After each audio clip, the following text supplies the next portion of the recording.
La police voulait retirer le chien guide de mon fils sans savoir que j'étais juge fédéral. Avant de plonger dans cette histoire incroyable, pensez à vous abonner à la chaîne et à activer la cloche. Ici, chaque récit a quelque chose à dire, et vous ne voudrez pas en manquer un seul. David Miller était un homme que l'on écoutait. Non pas parce qu'il élevait la voix, il ne le faisait jamais, mais parce qu'il parlait avec une autorité calme, enraciné dans une vie passée à chercher la vérité, à peser le bien et le mal sur les plateaux fragiles de la justice fédérale. Sa réputation s'était construite au fil de décennies de rigueur, d'impartialité et d'un sens inébranlable de l'équité. Dans les couloirs du tribunal de district à Baltimore, on le surnommait le Roc, car il ne cédait ni à la pression politique, ni aux passions du moment. Chez lui, pourtant, David était un autre homme tendre, présent, rieur même. Son épouse Emily, professeure de littérature américaine dans un lycée de Columbia, savait déchiffrer ses silences comme on lit entre les lignes d'un roman.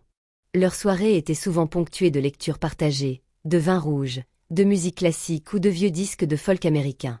Et puis, il y avait Noah. 8 ans. Une chevelure en bataille, un sourire à faire fondre l'hiver, et une résilience que peu d'adultes possédaient. Noah était né avec une déficience visuelle congénitale. Dès ses premiers mois, David et Emily avaient compris que leur fils ne verrait jamais le monde comme eux, pas avec les yeux, en tout cas. Mais ils le touchaient, l'écoutaient, le flairaient, le goûtaient, et le ressentaient avec une intensité bouleversante. Quand Noah reçut son chien guide, Max, à l'âge de 6 ans, ce fut une révélation. Max n'était pas seulement un compagnon, il était un prolongement de la conscience de Noah. D'un noir profond, au regard d'une sagesse presque humaine, Max avait été formé pendant 2 ans dans un centre spécialisé du Connecticut. Il savait reconnaître les trottoirs, éviter les obstacles, stopper net au passage piéton. Mais plus encore, Max comprenait Noah. Il l'aimait d'un amour inconditionnel et silencieux. Chaque matin, David conduisait son fils à l'école. C'était leur rituel. Le trajet durait 10 minutes, mais pour eux, c'était un moment sacré. Ils discutaient de tout, la pluie, les étoiles, les sons étranges de la ville, la vie des héros de romans, et même, parfois, de Dieu. Dans leur quartier résidentiel à Ellicott City, tout semblait calme. Les maisons étaient propres, les pelouses tondues au cordeau, et les voisins saluaient poliment. Mais dans les regards, il y avait parfois une ombre. La pitié. La gêne. Une certaine peur de la différence. David et Emily y étaient habitués. Ils ne cherchaient ni à choquer, ni à convaincre, ils vivaient, simplement. Jusqu'à ce samedi. Le soleil baignait le parc de Cypress Grove d'une lumière dorée. C'était un après-midi de mai, tiède et paisible. Emily avait laissé Noah jouer un moment avec Max, sous le kiosque ombragé, pendant qu'elle préparait un déjeuner familial à la maison. Salade de pâtes fraîches, limonade et une tarte aux pêches que Noah adorait. Max guidait Noah avec douceur, le museau légèrement levé, les oreilles attentives au moindre danger. Les deux formaient une silhouette si harmonieuse qu'ils semblaient danser au ralenti au milieu des autres enfants. Certains les regardaient, intrigués, mais personne ne disait rien. Jusqu'à ce que 2 silhouettes en uniforme s'approchent. L'un d'eux, grand, carré, le visage dur, portait un nom sur son insigne, Carter, J. Son regard n'était ni curieux ni compatissant. Il était inquisiteur. « Madame » lança-t-il en s'adressant à Emily, qui avait rejoint Noah pour lui donner une bouteille d'eau. « Vous savez que ce chien ne devrait pas être ici, n'est-ce pas » Emily, déconcertée, s'interrompit, tenant la bouteille suspendue à mi-hauteur. « Ce chien est un chien guide, monsieur. Il est autorisé par la loi à accompagner mon fils. » « Les chiens dans les lieux publics doivent être certifiés, » répliqua Carter sèchement. « Je vais devoir voir les papiers. » Emily, encore calme, ouvrit son sac et en sortit la pochette plastique où elle gardait précieusement les documents de Max. Carnet de santé, certificat vétérinaire, carte d'identification délivrée par la Guide Dog Foundation, tout était là. Carter les examina avec une lenteur volontaire, puis haussa les épaules. « Ces documents peuvent être falsifiés. » Un frisson traversa Emily. Ella sentit l'injustice pointer son museu. Ce chien est reconnu par les autorités fédérales. Vous pouvez appeler le centre d'entraînement. Mais déjà, 2 autres patrouilleurs arrivaient, alertés par Carter par radio. L'atmosphère changea. Des enfants commencèrent à reculer, des parents regardaient la scène à distance, hésitants. Noah, Louis, sentit la tension. Il serra plus fort la poignée du harnais de Max. « Il est dangereux, ce chien ?» demanda l'un des nouveaux venus. « On a reçu des appels anonymes. » Émilie sentit son souffle se raccourcir. Max n'a jamais mordu personne. Il est doux comme un agneau. Il sauve mon fils chaque jour. Les policiers formaient à présent un demi-cercle. Max se tenait droit, vigilant. Ses muscles étaient tendus, son regard fixé sur Carter. Il n'aboyait pas. Il attendait. David conduisait sa Tesla sur Church Road lorsqu'il reçut l'appel. La voix d'Émilie était étranglée. Il comprit en quelques mots que quelque chose clochait gravement. En moins de 4 minutes, il arriva au parc. La scène qu'il découvrit lui glaça le sang. Son fils, debout au milieu de 4 policiers. Son chien encadré comme un suspect. Emily, digne maïs tremblante. Et autour, les murmures, les téléphones levés, les regards détournés. David descendit de voiture sans claquer la porte. Sa cravate battait doucement contre sa chemise. Il marcha d'un pas sûr, sans précipitation, mais sans hésitation. « Que se passe-t-il ici ?» demanda-t-il d'une voix basse mais pénétrante. L'officier Carter, qui ne reconnut pas David, s'adressa à lui avec un ton neutre, presque hautain. Ce chien pourrait être retiré. Il y a eu des plaintes. David fixa l'homme dans les yeux. Un long silence se installa. Puis il parla, chaque mot sculpté avec précision. Ce chien est un chien guide officiellement accrédité par les autorités fédérales. Mon fils souffre d'une cécité irréversible.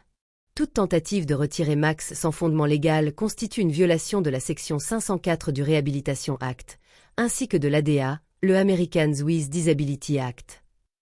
Les mots tombèrent comme des pierres dans un étang. Carter blâmé.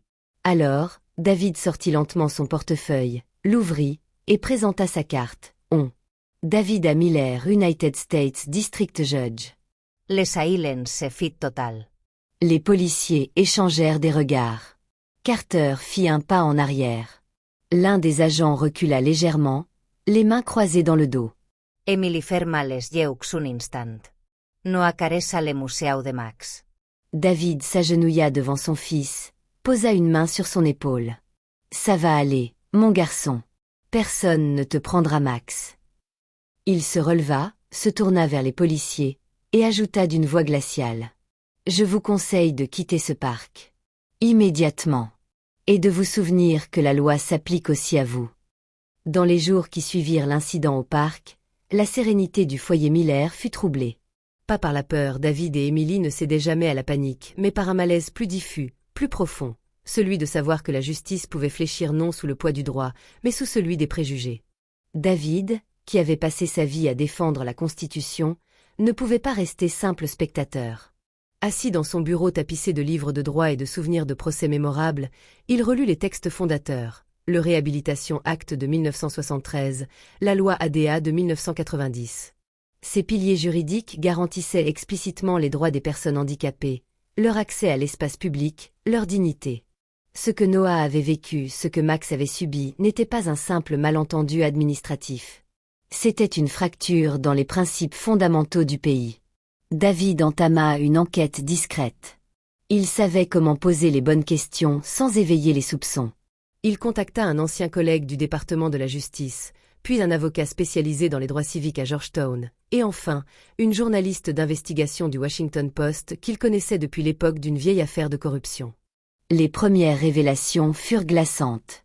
Un petit groupe de résidents du quartier, se faisant appeler Vigilance pour le parc, avait récemment adressé plusieurs lettres anonymes au commissariat local. Les lettres parlaient de dangers pour les enfants, de nuisances canines, mais contenaient aussi des propos ambigus, parfois ouvertement discriminatoires. Certains enfants devraient être dans des écoles spécialisées, pas mélangés aux nôtres. On n'a pas à tolérer ces chiens sous prétexte de handicap. David sentit un nœud se former dans sa gorge. Ce n'était pas la peur d'un chien qui motivait ses plaintes. C'était la peur de la différence. L'officier James Carter n'était pas un inconnu. À mesure que David creusait, un schéma inquiétant se dessina. Carter avait fait l'objet de 2 signalements internes pour comportements discriminatoires jamais rendus publics. L'un concernait un adolescent autiste, que Carter avait rudement interpellée dans une bibliothèque. L'autre, une femme en fauteuil roulant empêchée d'accéder à une salle municipale pour raison de sécurité. Dans chaque cas, le dossier avait été classé. Faille du système, manque de preuves, silence hiérarchique. Mais David comprit vite que Carter n'agissait pas seul. Il bénéficiait de la complaisance tacite d'un supérieur, le capitaine Monroe, lui-même ancien d'un district du Sud, connu pour sa vision conservatrice de l'ordre public. David aurait pu faire pression. Il aurait pu passer un appel au procureur fédéral. Une phrase, une carte, et l'affaire aurait disparu dans les hautes sphères. Mais il ne voulait pas ça. Ce combat devait rester démocratique, visible, citoyen. Alors, il fit ce qu'il savait faire de mieux, construire un dossier solide, factuel, irréprochable. Le 24 juin, une audience fut convoquée au tribunal de district du comté de Howard. La salle était pleine à craquer. Des avocats, des familles, des journalistes, des activistes, mais aussi de simples voisins venus voir ce qui se disait. David ne siégeait pas. Il avait demandé à être représenté par maître Linda Jacobson, une avocate renommée dans les causes civiles. Il tenait à ce que l'affaire soit jugée objectivement. En face, un procureur local tenta maladroitement de défendre les actions de la police. Il évoqua la vigilance préventive, des signalements préoccupants, et même une hypothétique erreur d'identification. Mais maître Jacobson ne laissa rien passer. Elle présenta. Et les certificats officiels de Max, avec les signatures du centre d'entraînement, des vétérinaires et du registre national des chiens d'assistance. Des témoignages d'experts en psychologie infantile sur l'impact vital du chien guide pour un enfant aveugle. Des vidéos montrant Max en pleine mission d'assistance, calme, précise, bouleversante de complicité. Et surtout, des extraits des lettres anonymes lues à voix haute révélant la dimension haineuse et irrationnelle des plaintes. Puis vint le moment le plus attendu. Noah, tenu par la main d'Emily, s'avança. Il portait une chemise blanche, les cheveux coiffés avec soin. Max trottait à côté de lui, le harnais bien ajusté. L'enfant s'arrêta devant le pupitre. Le juge lui demanda s'il souhaitait parler. Noah se tourna vers Max. Puis il dit simplement. « Max, c'est mes yeux. Il voit pour moi. Il me dit quand marcher, quand m'arrêter. Il me fait pas peur. Il me fait exister. » Un silence épais tomba sur la salle. Puis le juge, un homme sévère aux cheveux gris, leva les yeux vers le procureur et dit d'une voix calme. « Je crois que tout est dit. » Le jugement tomba comme une gifle pour ceux qui s'étaient crus au-dessus des lois. Le tribunal déclara que la tentative de retrait du chien guide constituait une violation manifeste des droits civiques de Noah Miller.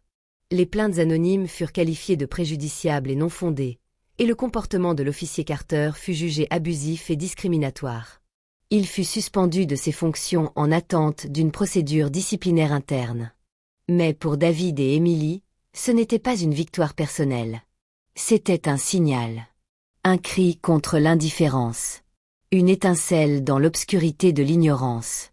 Dans les mois qui suivirent, David et Emily fondèrent une association nommée Un pas devant, destinée à défendre les droits des personnes en situation de handicap et à former les forces de l'ordre à une approche humaine et inclusive. Des écoles s'associèrent au projet. Des familles leur écrivirent. Le mouvement grandit. Quant à Noah, il continua d'aller à l'école chaque matin, la main posée sur Max, qui veillait sur lui avec la même fidélité silencieuse. Il grandissait avec une conscience rare de ce que signifie être libre. Par un soir d'automne, David se tenait de nouveau dans ce parc. Le même où tout avait commencé. Le soleil descendait lentement derrière les arbres. Noah riait avec d'autres enfants, Max allongé dans l'herbe, paisible. Emily vint le rejoindre. Elle posa la main sur le bras de son mari. « Tu penses parfois à ce qu'il serait devenu sans Max ?» David répondit sans quitter son fils des yeux. « Je pense à ce que le monde serait devenu s'il n'avait pas écouté sa voix. » Parfois, les plus grandes batailles ne se mènent pas dans des cours suprêmes, mais dans les cœurs, les regards, les silences. Et dans celui de David Miller, juge fédéral, battait quelque chose de plus fort que la loi, la certitude que la justice commence toujours là où commence la dignité humaine.